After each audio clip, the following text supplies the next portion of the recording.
Which camera is better, the Canon 650D or the Canon 100D? Well, that's what I'm going to try and find out in this video. If you've got an opportunity to buy one of these cameras, you might be wondering which one is the best. If at all, either of them are better than each other. And what I'm hoping to do in this video is run through the specs of these cameras and then take some shots and then compare them when I get back to see which one is the best. And I will take a picture in JPEG just so that we can compare them exactly as the JPEGs come out, because I think that's important. Specs wise, they're very, very similar. The 650D was released in 2012. The 100D was released in 2013. They're both 18 megapixel camera sensors, although the 650D has got a slightly larger sensor.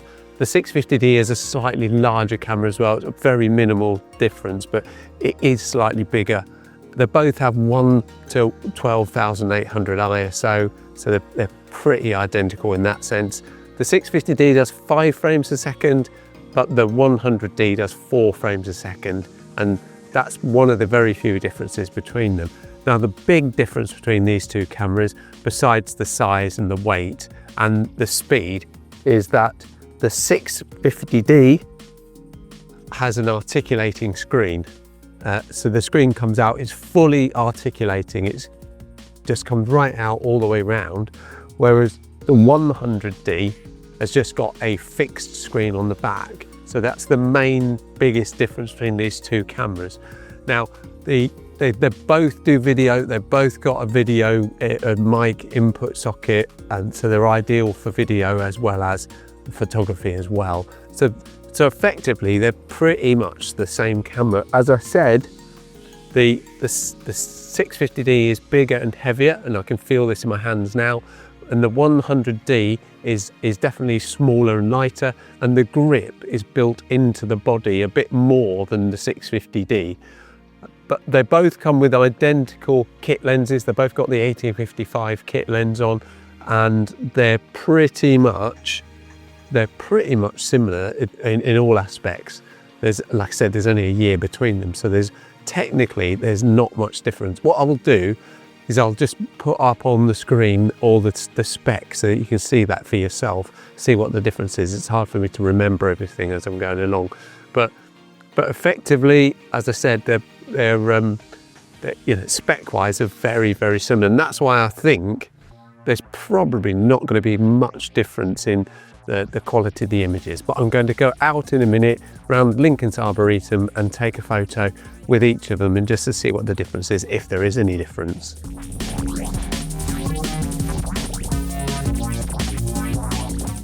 A couple more points about the spec that I've almost completely overlooked.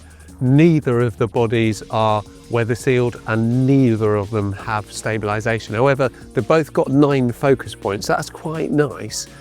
The 100D, which is what I've got in my hand now, that will set you back just under 150, and the 650D, if you want to buy that from a reputable used seller, will set you back just under 200. So they're kind of a very similar price, although the 100D is slightly cheaper if you've got a stretched budget.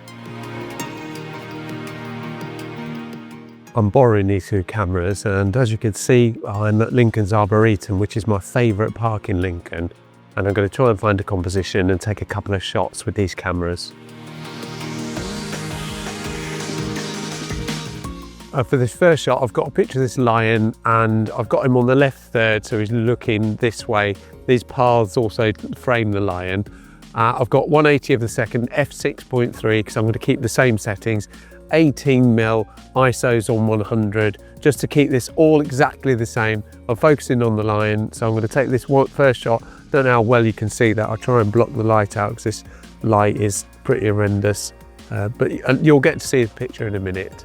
So we take that shot, and that's the shot with the 100D, and now I'm going to switch to the 650 and see what that's like. This is virtually the same shot, 180th of a second, f6.3, and I'm just going to go for that, give that a shot, and that's it. That's my first 2 pictures. Now, like as I said, I'll go and find another one, see what else I can find in this park, and take another picture.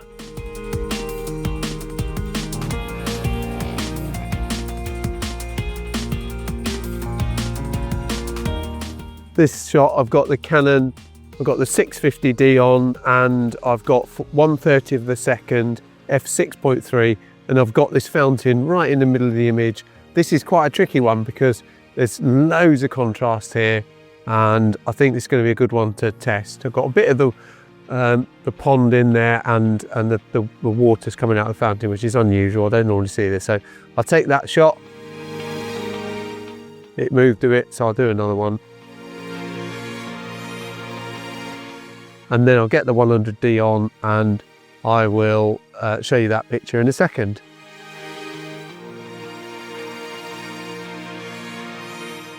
I guess it's all well and good taking photos, which I've just done. I've just done a couple of photos with these two cameras, but I guess all that's really going to tell us is what the sensor's like and how the lenses perform, because effectively that's all we're getting. But how do the cameras feel? And that's probably what you want to know, and that's what I would want to know. So the Canon 100D, I would say you can feel it definitely is lighter and it's smaller. It's definitely a smaller camera. I think it was built by Canon as a small and light camera for somebody that's got small hands and doesn't want to carry a heavier camera around. Having said that, the 650D isn't particularly heavy. It's probably a standard weight for a APS-C DSLR, and it's perfectly fine. In fact, I'll just hold it. It's got a bigger grip. It's got more space between the grip and the lens, and it feels, it just feels all right. It just feels like any other DSLR camera. It definitely feels okay. Having the articulated screen is definitely a bonus. I definitely would prefer personally to use the articulated screen because I love articulated screens. However, I have used this 100D quite a bit recently, and I really like the way it feels and the ability it has to take photos. It's just normal. I just quite like, I like the feel of it. I like the lightness and the fact that you can just, it's easy to carry around. That's the difference. But effectively, they're pretty much standard DSLRs. This one's slightly lighter and smaller, but this one's slightly bigger in your hand and it's easier to hold. In my hands, at least. I don't have particularly big hands, but it's easier to hold. So really, it's just a slight bit of lightness in the 100D.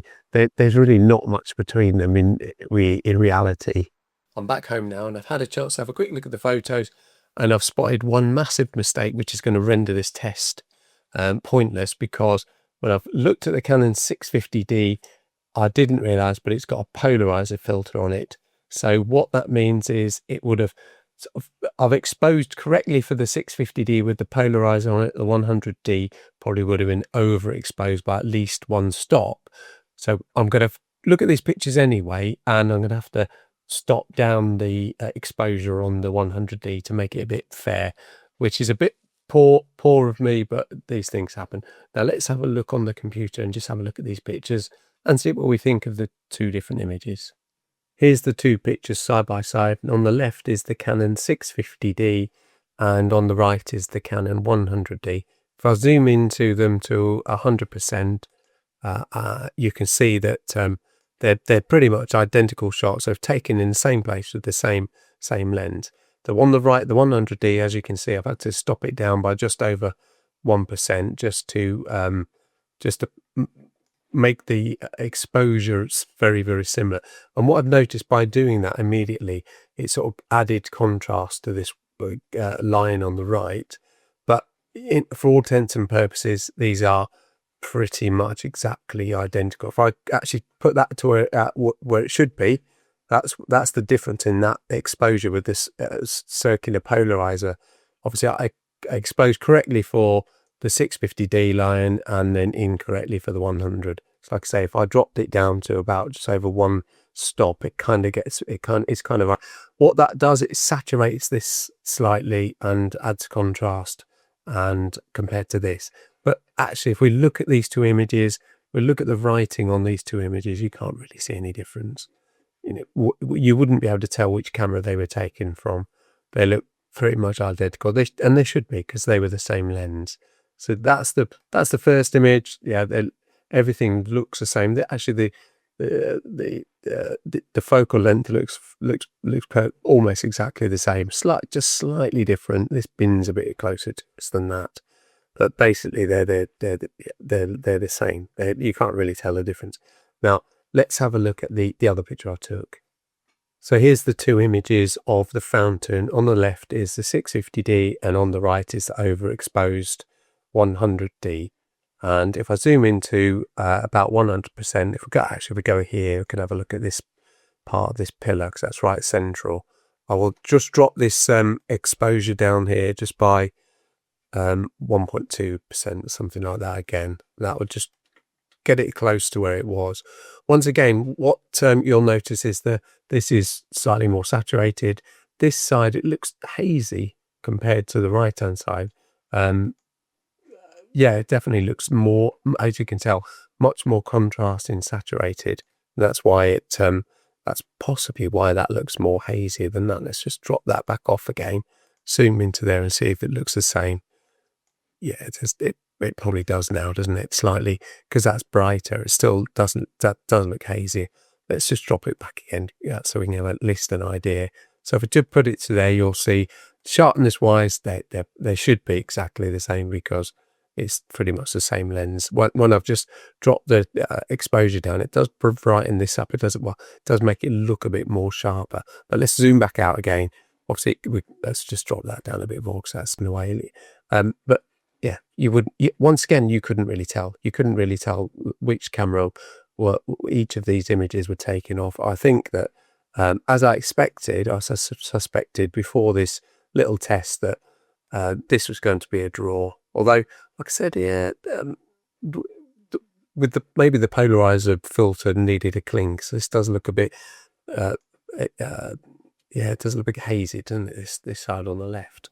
But yeah, there you are. All in all, I think exactly as I expected, these two cameras are pretty much identical when it comes to image quality, usability, and just general, what they are. Thank you very much indeed for watching this video. I hope this little test between these two cameras is useful to you, especially if you're looking to maybe buy a 100D or a 650D, or you're looking for any of these sorts of Canon cameras. This might be helpful for you when you're looking at buying a DSLR.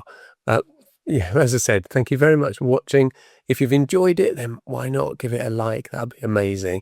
And if you do enjoy my photography content, yeah, it would be awesome if you would subscribe. That'd be fantastic. Thank you very much, and I'll see you in the next one. Cheerio.